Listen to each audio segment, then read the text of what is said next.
에레미야 11장입니다.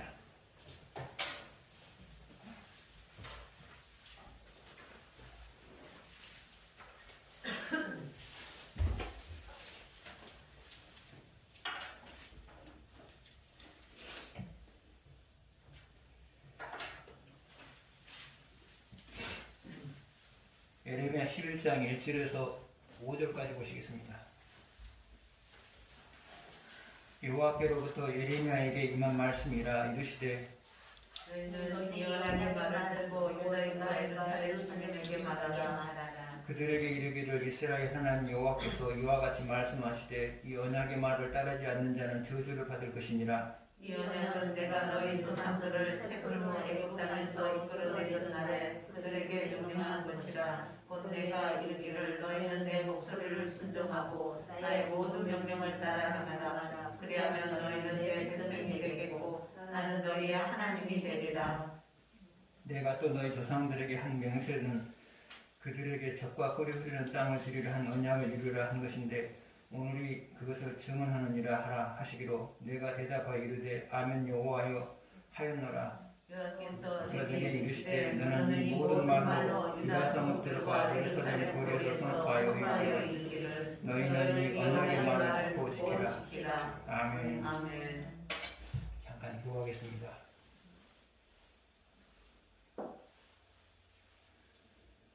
성령께서 이 시간도 저와 같이 말씀하여 주셔서 각자가 필요한 대로 깨닫게 하여 주시되 각자를 세워가시기 위하여 같이 말씀하여 주시기를 원합니다. 예수님의 이름으로 기도합나이다. 아멘.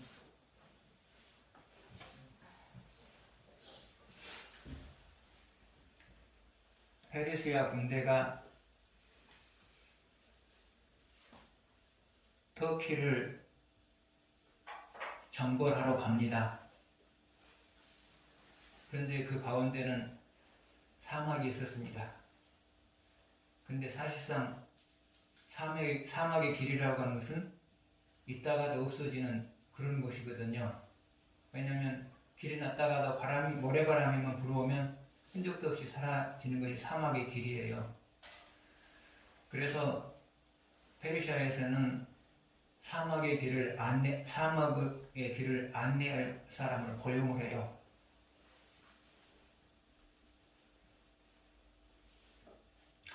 출발하기 전에 그 고용된 사람은 사막의 길 안내자는 병사들에게 당부를 해요.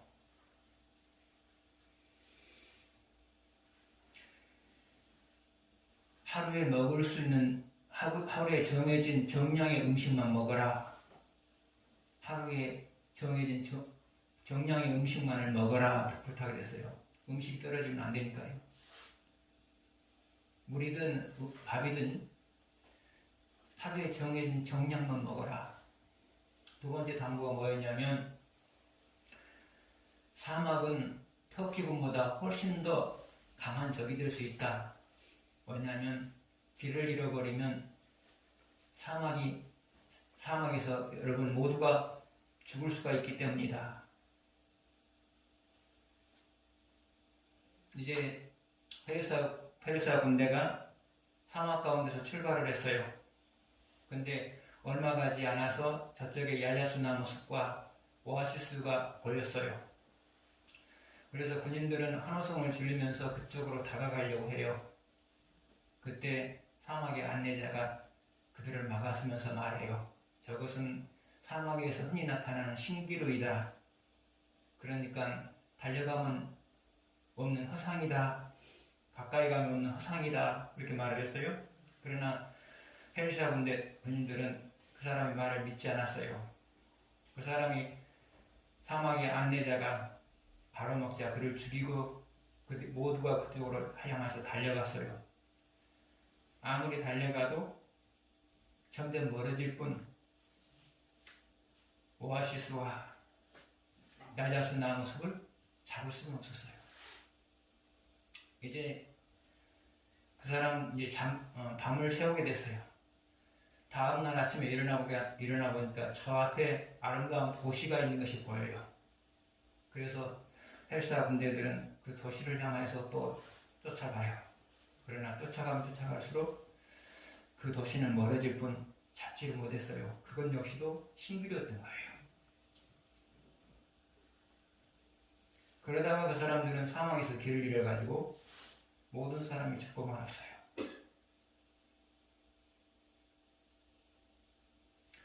안내자의 안내를 받았으면, 안내자의 인도를 받았으면 그들은 살았어요.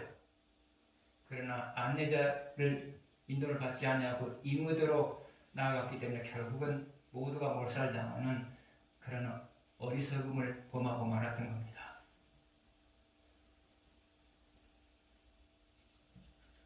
여러분 역시도 마찬가지입니다. 하나님의 인도하심이 없이 무엇인가를 잡으려고 하는 것은 신기루를 잡으려고 하는 것과 같아요. 잡힐 듯 하면서 잡히지 않는 거거든요. 그래서 신앙은 반드시 내가 잡아야 될 것이 있다면 그것을 잡기 위해서는 하나님의 안내를 받으셔야 돼요. 그리고 반드시 해결해야 할 일이 있다면 그건 역시도 하나님의 안내를 받으셔야 돼요. 그리고 평탄한 삶을 살기를 바란다면 매 순간 하나님의 안내를 받으면서 인생을 살아가야 돼요. 그리고 모든 위험스러운 상황에서 보호를 받으시려면 하나님의 안내하심을 받아야 돼요. 위기 상황에서 한 발만 잘못 디디게 되면 나락으로 떨어지거든요. 위기 상황일수록 귀를 쫑긋하고 하나님의 안내하심을 받으셔야 된단 말이죠. 그래서 여러분이 인생을 잘 살아낼 수 있는 유일한 비결은 매 순간순간마다 하나님의 안내를 받으면서 살아가는 거예요.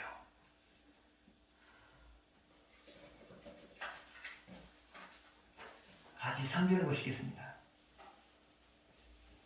같이 읽겠습니다. 그들에게 이르기를 이스라엘의 하나님 여호와께서 이와 같이 말씀하시되 이 언약의 말을 따르지 않는 자는 저주를 받을 것이니라. 3절 뒷부분을 보게 되면 이 언약의 말씀을 따르지 않는 자는 저주를 받으리라 그랬어요. 이 언약의 말씀을 따르지 않는 자는 저주를 받으리라 그랬단 말이죠. 그러면 이 언약이라고 하는 것은 뭘까요? 그것은 이스라엘 백성이 시내산에서 하나님과 맺은 계약이에요. 그러면 그 계약의 핵심은 무엇일까요? 5절 뒷부분을 보면 나와 있어요. 4절 뒷부분이네요. 너희는 중간쯤 보세요. 너희는 내 목소리를 적순종하고 나의 모든 명령을 따라 행하라. 그래야면 너희는 내 백성이 되겠고 나는 너희의 하나님이 되리라. 이게 언약의 핵심이에요. 그래서 이스라엘 백성이 하나님이 주신 말씀을 실천하면서 살아가게 되면 하나님은 이스라엘의 내일을 책임지겠다. 이것이 바로 언약이었단 말이죠. 그런데 이 언약이라고 하는 것은 이스라엘 백성에게만 국한된 것이 아니에요. 오늘 살아가고 있는 여러분에게도 해당되는 것이에요. 그러면 이 언약이 이스라엘이 시내산에서 하나님과 맺었던 언약이 여러분에게도 해당되는 이유가 뭐냐? 첫 번째로는 이스라엘이 하나님과 언약을 맺을 때 이스라엘은 모든 인류의 대표성을 띠고 있었어요. 대표성을요.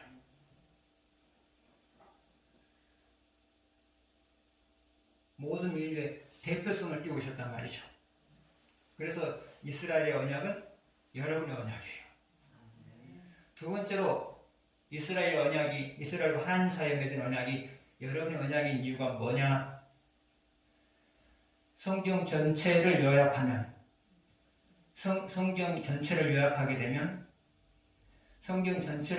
되면 그 중에 하나가 성경 전체를 요약하면 그 중에 하나가 받은 말씀대로 살아가면 하나님이 내 인생을 하나님이 그 사람의 인생을 책임진다. 이것이 성경 전체를 요약한 것 중에서 하나란 말이죠.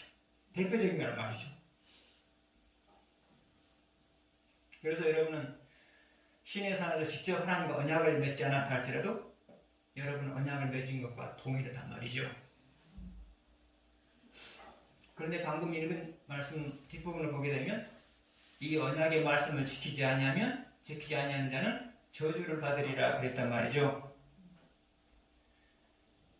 그러면 하나님이 유다에게 이 말씀을 하신 이유가 뭘까요?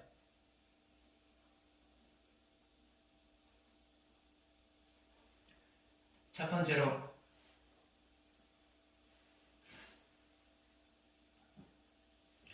당시의 유다 사람들은 받은 말씀을 외면하면서 살아가도 하나님이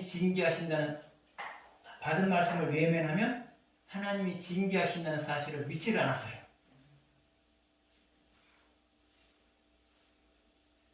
그래서 받은 말씀대로 살아가지 않으면 징계한다는 사실을 지금 각인을 시켜주고 있는 거예요.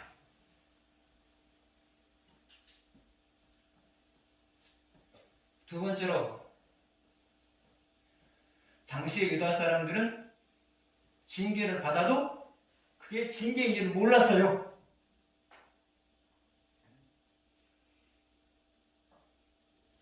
이게 더 큰 문제란 말이죠. 징계를 받을 때 그게 징계라는 사실을 알게 되면 돌아서죠. 그러나 당시 유다 사람들은 징계를 많이 받고 있음에도 불구하고 그게 징계라는 사실을 몰랐어요. 아니, 인정을 안 하는 거죠. 모르기도 하고 인정을 하지도 않고요. 이게 더 큰 문제가 있단 말이죠. 오늘날 그리스도인들도 마찬가지예요. 하나님 분명히 징계를 했어요. 돌아서게 하기 위한 목적으로 징계를 했어요. 근데 징계를 인정을 안 해요. 인정을 안 한단 말이죠. 이게 문제란 말이죠.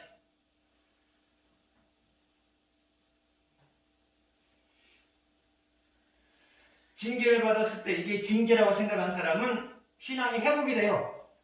그러나 징계를 받았음에도 불구하고 징계를 인정하지 않은 사람은 신앙이 죽을 뿐만 아니라 더 큰 징계가 기다리고 있는 거거든요. 여러분, 징계의 최소 단위가 뭐라 그랬죠? 징계의 최소 단위가 뭐라 그랬죠? 마음이 편하지 않은 것이라고 그랬죠? 마음이 편하지 않을 때 돌아서는 것이 제일 좋은 거예요. 마음이 편하지 않을 때 돌아서는 것이 제일 좋은 거예요. 어떤 행위를 해놓고 마음이 편하지 않다. 그러면 얼른 돌아서야 돼요. 그게 징계거든. 유다의 문제 중에 큰 문제가 바로 그거였어요. 하나님께서는 돌아서라고 징계를 하는데 징계를 인정하지 않아요. 오늘날의 그리스도인들의 대부분이 그래요. 하나님이 돌아서라고 징계를 하는데 그 징계를 인정하지 않아요. 그러니까 갈수록 신앙이 죽어버리죠.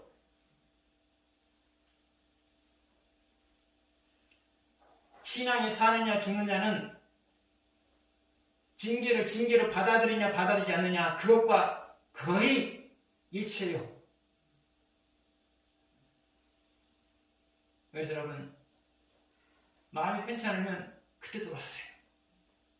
그 순간 돌아서세요. 더 나아가서 그것을 놓쳐서 크고 작은 어려운 문제가 나타나면 그때 돌아서세요. 돌아서셔야 돼요. 돌아서야 신앙이 회복이 되고요. 돌아서야 그 더 큰 징계를 미연에 방지할 수가 있는 거죠. 그래서 여러분, 징계를 여기서요. 인정하세요. 그러셔야 돼요.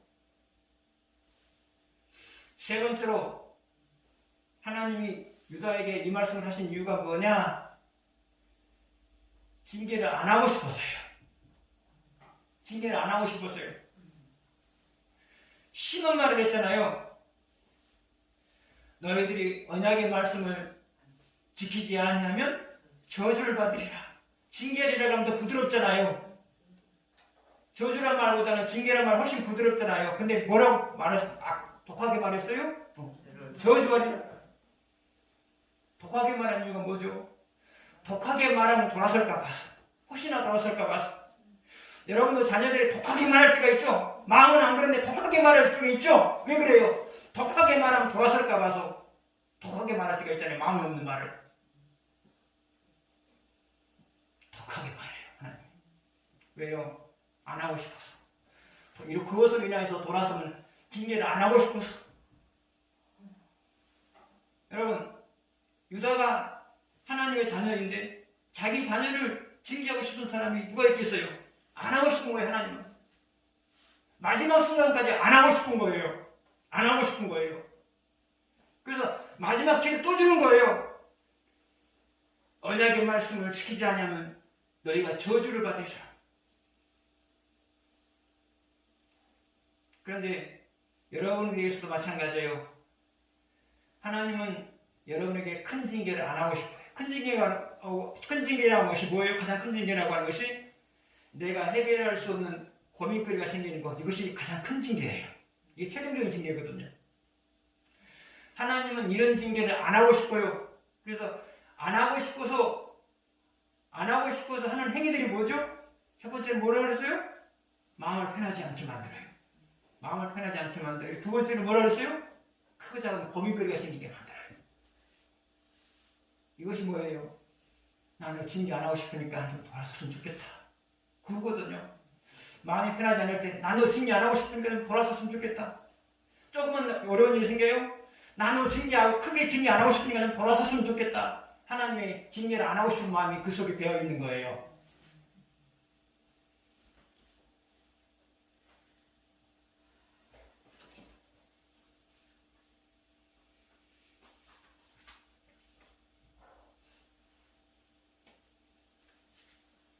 사람이 죄를 안 지을 수는 없어요.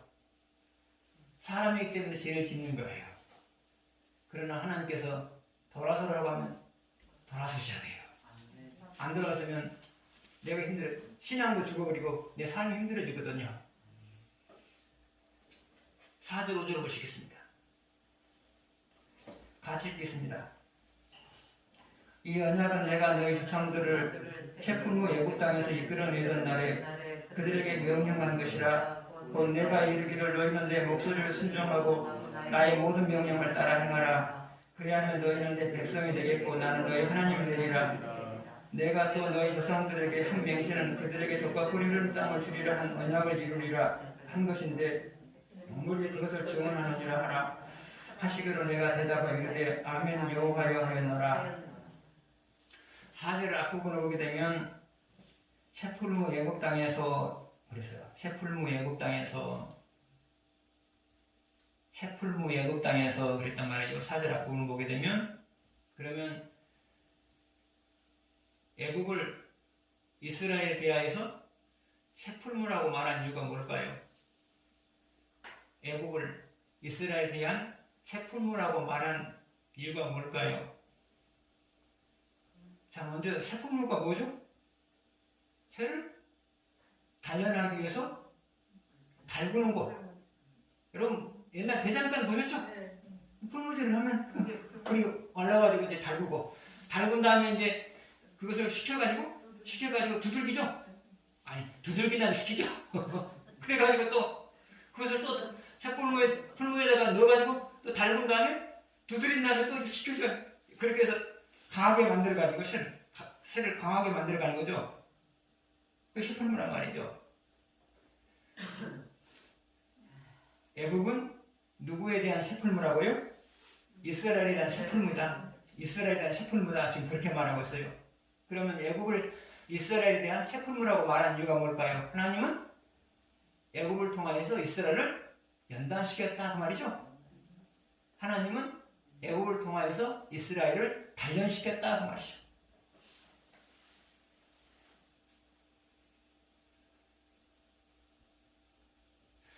그러면 하나님이 애굽을 통하여서 이스라엘을 단련시킨 내용은 뭘까요? 첫째로 하나님의 말씀은 사실이라는 것을 가르쳐준 거예요. 하나님의 말씀은 사실이라는 것을 가르쳐준 거예요.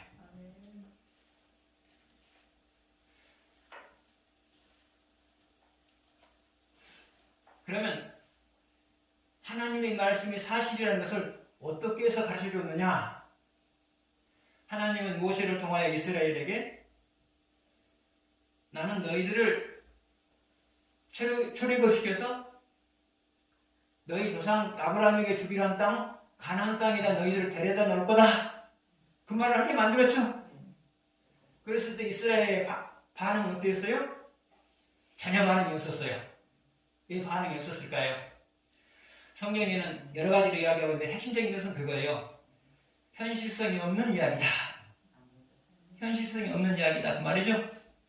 왜 현실성이 없어요? 바로왕이 우리를 내주겠냐? 그 말이죠. 현실성이 없는 이야기다. 바로왕이 우리를 내주겠냐? 핵심적으로 핵심적인 것은 그거죠.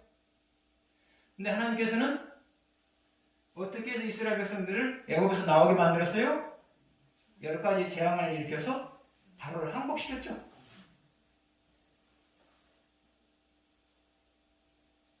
그래서 이스라엘 백성들은 바로왕의 허락 속에서 애굽에서 나와요. 애굽에서 나오면서 이스라엘 백성들은 무슨 생각을 했을까요? 하나님이 하신 말씀은 반드시 그렇게 되는구나. 하나님이 하신 말씀은 반드시 그렇게 되는구나. 그것을 느꼈어요.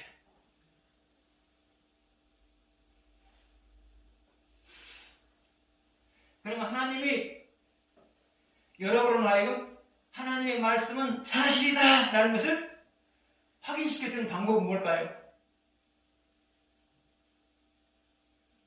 첫 번째로는 고난을 주고 고난을 극복하는 과정 속에서 가르쳐주죠. 고난을 하나님께서 주시고 고난을 극복하는 과정 속에서 주시죠. 사람이 고난을 받고 고난을 해결하는 과정 속에서 얻는 것이 뭐냐면 내가 말씀대로 살아가면 말씀대로 살아가지 않으니까 고난이 왔고 말씀대로 살아가니까 고난이 해결이 됐구나. 고난이 해결이 됐구나. 그러므로 하나님 말씀은 사실이다. 그거잖아요. 성경 기록에는 하나님 말씀은 사실이다. 그 말이잖아요. 그렇잖아요. 두 번째로 여러분에게 하나님이 하나님 말씀의 사실임을 알려주는 방법은 뭘까요? 그것은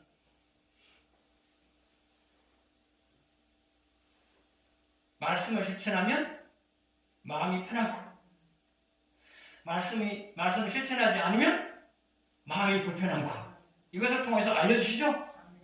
세 번째로 말씀을 실천하면 좋은 일이 있고 말씀을 실천하지 않으면 나쁜 일이 있어요. 이것을 통해서 하나님의 말씀이 사실임을 알려주죠. 우리는 날마다 이 경험을 하며 살아가요. 날마다 이 경험을 하며 살아가죠. 말씀을 범해놓고 나면 마음이 안 편해요. 그러면 아이고 다음부터는 말씀대로 살아야지. 우리는 날마다 하나님의 확인시켜주는 속에서 살아가고 있어요. 두 번째로 하나님이 애굽을 통해서 이스라엘을 단련한 내용은 뭐냐? 그것은 하나님의 전능하심을 알게 한 거예요. 하나님의 전능하심을 알게 한 거예요. 그러면 하나님이 이스라엘을 하여금 하나님의 전능하심을 알게 한 목적은 뭘까요? 첫 번째로는 앞으로 있을 고난을 대비하기 위해서. 앞으로 있을 고난을 대비하기 위해서요. 대비하기 위해서. 이스라엘 가는 여정 속에 계속해서 고난이 있을 거잖아요. 그런데 고난을 당할 때마다 당하면 안 되잖아요.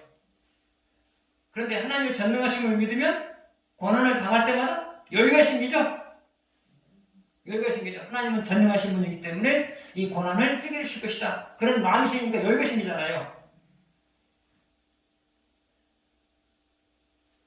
두 번째로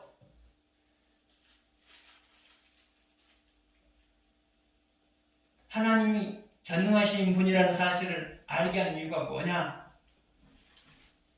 그것은 고난 가운데서도 신앙생활을 잘하는 사람이 되게 만들기 위해서예요. 사람이 그래요. 고난을 당했을 때 하나님의 전능하심을 믿고 그로 인해서 자유를 누리는 사람은 고난 가운데서 신앙생활을 잘하는 거고요. 고난을 당했으나 하나님의 전능하심을 믿지 못함으로 인해서 고민 중에 있는 사람은 결국은 신앙생활까지 다 내려놔요. 신앙생활까지 다 내려놔 버린다고요. 삶도 내려놓고 더 나아가서는 신앙생활까지 내려놔버려요. 그래서 하나님께서는 여러분에게도 하나님이 전능하신 분임을 각인을 시킨 이유가 그 중에 하나예요. 고난 가운데서도 변함없이 신앙생활을 잘하라고. 변함없이 신앙생활을 잘하라고 해요.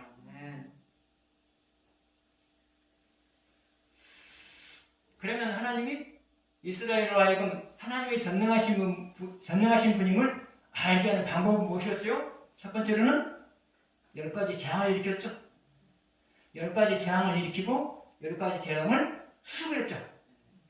10가지 재앙을 일으키고 10가지 재앙을 수습했죠.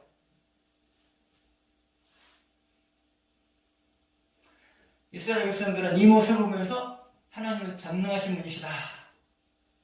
그것을 보았단 말이죠. 알았단 말이죠. 두 번째로 하나님이 전능하신 분이라는 사실을 어떤 방법으로 알려주었어요?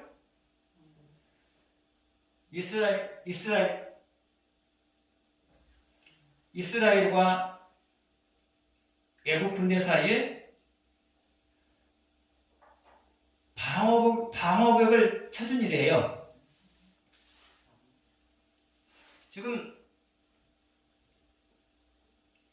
애국 군대가 이스라엘 진영 가까이 다가오고 있었거든요.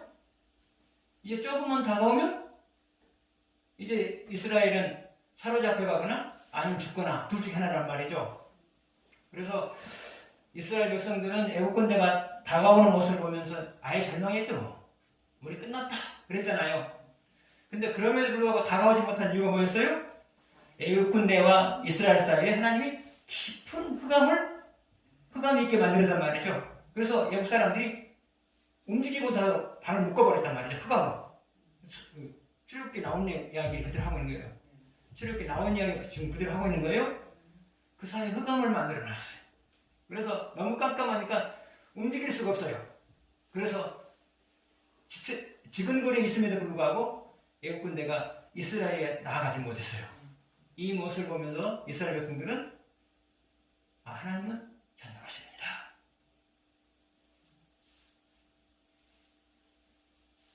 세 번째로 하나님의 전능하심을 알게 한 방법이 무엇이었느냐? 그것은 바로 홍해바다를 갈른 사건이에요. 여러분이 잘 아시다시피 이스라엘은 진퇴양난에 빠졌어요. 뒤에는 애국군대가 버티고 있고요. 앞에는 홍해바다가 가로막고 있고요. 진퇴양난이에요. 그래서 또 절망했어요. 또 절망했어요. 그러나 하나님은 모세를 통하여서 홍해바다를 갈랐어요. 다시 말하면 길이 없는 가운데서 길을 만들어 주셨단 말이죠. 그러나 그들이 절망해서 해방이 될 수가 있었어요. 하나님은 오늘날도 우리를 계속해서 단련하고 있어요. 공동체 속에 재앙이 있어요. 공동체 속에 재앙을 내렸어요. 그런데 경건하는 사람들은 하나님께서 그 재앙이 다가오지 못하도록 막아주시고요. 경건하지 못한 사람들 재앙을 당하게 만들어요. 이 모습을 보면서 경건한 사람들은 하나님의 전능하심을 믿는단 말이죠. 살다 보면 진퇴양난에 빠질 때가 있단 말이죠. 그래서 절망을 해요. 그러나 경건하게 살아가는 사람들에 대해서는 하나님께서 길을 열어줘요. 길을 내준단 말이죠. 그래서 우리는 그런 모습을 보면서 하나님의 전능하심을 인정하게 되는 거죠.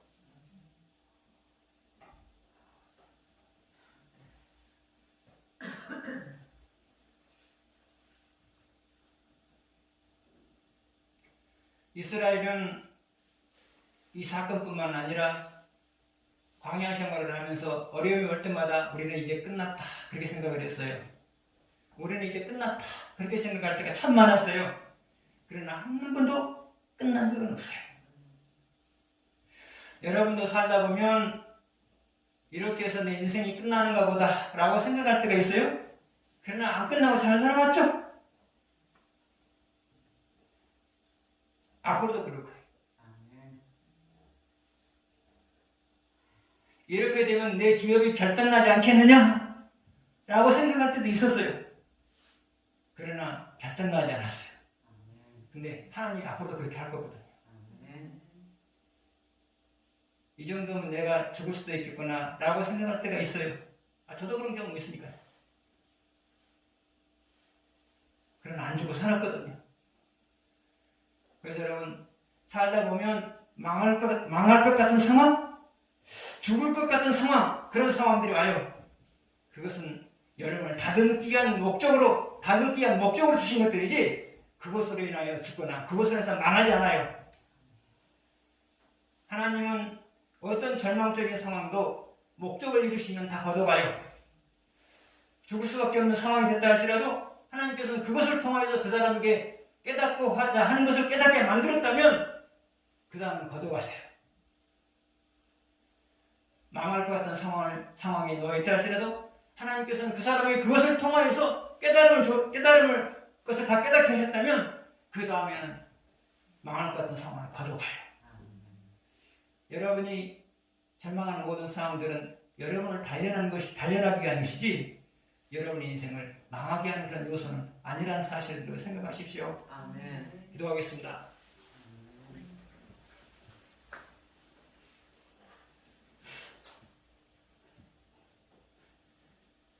하나님 아버지, 항상 받은 말씀대로 살아감으로 인하여서 하나님이 내 인생을 책임져 주시는 것을 경험하게 해주시고, 경험하기 전에도 인생을 책임져 주실 것이라는 그러한 믿음이 생김으로 인하여서 항상 평안 속에서 살아갈 수 있게 하여 주시기를 원합니다. 고난을 당할 때마다 하나님께서 나를 단련하시기 위해서 주시고, 단련이 된 다음에는 하나님이 가져가신다는 사실을 늘 믿게 하여 주셔서 여유를 가지고 고난을 대할 수 있는 저희들이 되게 하여 주십시오. 예수님의 이름으로 기도드렸습니다. 아멘.